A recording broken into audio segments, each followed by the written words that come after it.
மாறாக இந்த வரலாற்றை தெரிந்து கொண்டு ஏன்னா அப்பதான் ஒரு மதம் ஒரு மதம் என்பது என்ன, ஒரு ஆன்மீகம் என்பது என்னங்கிறது உங்களால அப்பதான் பிரிச்சு பார்க்க முடியும். ஆன்மீகமும் மதமும் ஒன்றல்ல.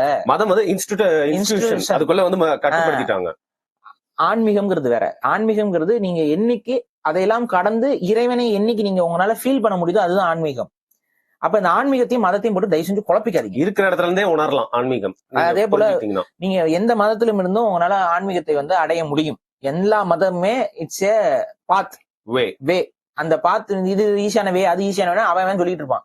ஆனா எல்லா மதத்திலையும் அந்த ஆன்மீகத்தை உணரக்கூடிய வழிமுறைகள் இருக்கு. அதை நீங்க சரியா அந்த மதத்துக்குள்ள ஃபாலோ பண்ணாதான் உணர முடியும்.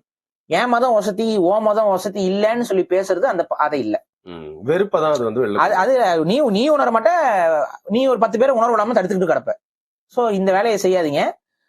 எல்லா மதமும் நமக்கு வந்து ஒரு நல்வழியை தான் காட்டுது. எந்த மதமும் இவன் கெட்டவனா போயிடணும், கெட்டு குடிச்சவனுக்காக உருவாக்கப்பட்டதுல அந்தந்த மக்களுக்காக அது உருவாக்கப்பட்டது.